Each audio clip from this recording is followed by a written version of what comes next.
What is going on, YouTube people? Neo Cards and Comics here today for a little grading submission. This time, off to CGC. That's right. Sending some stuff off to CGC. We are going to attempt.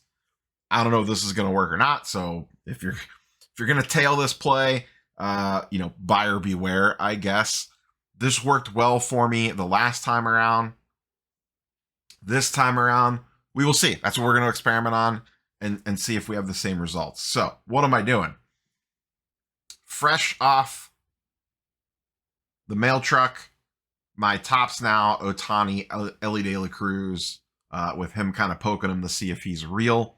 I ordered 10 of these. Usually I always talk about, tops now grades super well. And for the most part, these all looked pretty good. There was one though, so don't just blindly send these in. I think it just got damaged when it got put in the little holder that they send it in. You can see this one here has got chipped on the edge right there.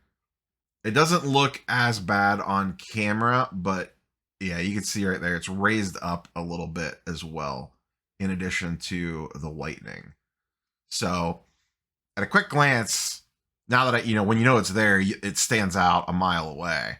But in the light and in hand, it stands out even more. So this one got axed. Like I said, never just assume, even though Tops Now does grade typically pretty well. So this one is not going off, but I bought a 10-pack. I didn't hit any numbered parallels. This is all the same card, nothing super exciting here. So we're sending these off. Part of the reason I'm going this route is the turnaround time. It really all comes to that. We'll get into it here more in a second. I'm also throwing in, because for those that may not be aware, over the weekend here, I'm recording this early Sunday morning before football starts. CGC finally fixed their online form with their whole merger and everything. You can now submit sports cards and non-sports cards on the same submission form. In the past, you could never do that. Now you can. So I'm actually also including in 2 Lorcana cards. This Elsa, it's just an uncommon. It's nothing crazy. But I think slabbed up and graded, if these contend, might go for 30, 40 bucks. And the thing with CGC is that the grading is pretty reasonable. I am an elite member, so I am paying $12 a card for these. And I actually have to send $12 per card. Isn't even their bulk level. Their bulk level is 9 something a card for elite members. But the problem is, and I actually messaged them about this. I was like, hey, you guys need to work on this. It's a 25 card minimum, which I just don't have. There was a potential. There was an outside shot. I would have 25 cards if I graded a ton of Lorcana. But the problem is, and this is kind of off topic, I noticed, so like on this Captain Hook, for example, that card is off-centered right to left. The right side is way more narrow than the left side. It's not like 90-10 or anything crazy like that, but it's at minimum 60-40, maybe even 65-35. Regardless, I didn't think that met the cut for me. And what I noticed was a lot of my Lorcana base cards, at least out of the box that I open, and I only open one box, were off-centered like this. So just be a little careful out there. I know TCG does tend to grade well. I am not sure yet on Lorcana. If I could have done that, I might have reached and went for 25 cards. But I just don't think I could do it to get there. That being said, it's only an extra $3 per card. Or actually not even a full $3. It's like $2.50 per card difference. And by sending these at economy, I'll actually get them back probably a little bit faster. It's 20 business day turnaround time for economy.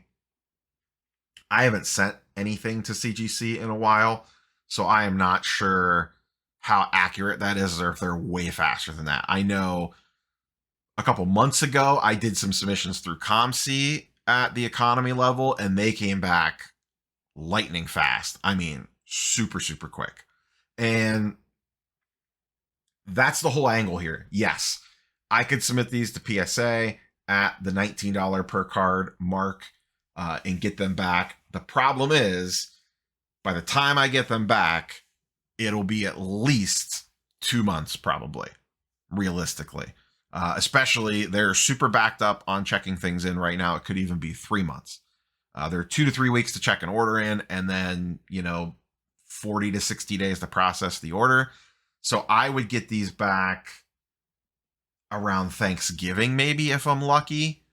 And we're even more removed from baseball season then. Thanksgiving/Christmas isn't exactly when you want to be moving baseball stuff. So, though the shine has come off Ohtani and Ellie a little bit, I do think this is a really cool card. And I'm not expecting to make a mint on this. On the other ones that I did, I think I made, what was it? About $100 per card is how that all averaged out. And I don't even know if I'll do this well on this because I did get pristine 10s on those. I'm not going to sit here and say that that's something that you can repeat even with the high quality of Topps now. But I do think there's some cash to be made here. Is it going to be tons of money? No. But even if I made $50 per card, I'd be perfectly happy with that, to be honest. I'm into the card for, what is it? $5 because I bought 10 of them. I'm into the card for $5. $12 for grading. So my cost basis on the Topps Now cards anyways are $12. I'm sorry, $17 per card on these. So even if they sold for $50 after eBay fees, I am doubling my money. Now, that's not super sexy.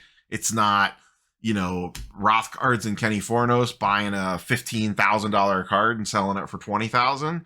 But this is stuff like this. And once again, if it works, I'm assuming I'm going to do okay on this. Turning a $17 card into a $50 card, maybe a $100 card, whatever. This is how you kind of grind stuff out. And once again, the angle here really is the first to market possibilities. Could I use SGC? Absolutely, I could at $15 a card and get some back that way. I gave that a little bit of thought, but I kind of like the idea of shooting for the pristine 10s with the Topps Now. Regarding the TCG, I still don't know that SGC gets a lot of respect in the TCG space, whereas CGC does, so I am more willing to risk it on the CGC side for those. And then part of it is personal preference. I like the CGC holder a lot better than the SGC holder. Resale value-wise, that may or may not be a mistake. That could be debatable. Maybe an interesting test case here would have been to ship a couple of these off to SGC at $15 and see how they do. But SGC is really stingy about handing out gold labels now. And at least on these, I know I have a pretty decent shot at pristines in theory based off of previous experience. So I'm willing to go that route. That's kind of my thought process on why CGC over SGC. And also my grading is cheaper at $3 per card because I'm getting these at $12 per card because of the Elite membership. And I have a feeling the turnaround times are probably going to be comparable.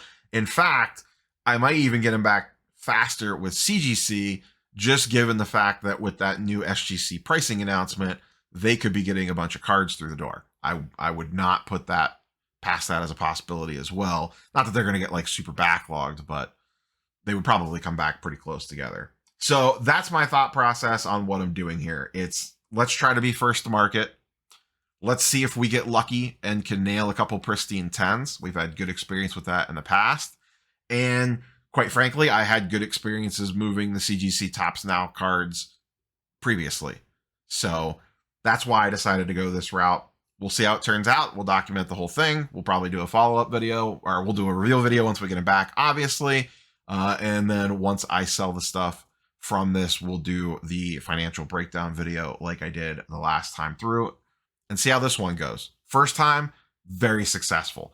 I do not expect to be as successful this time around, but time will tell. We'll see what happens. That's all I got for you, boys and girls. I got to get these boxed up before football starts. We will catch you on the next one. Peace.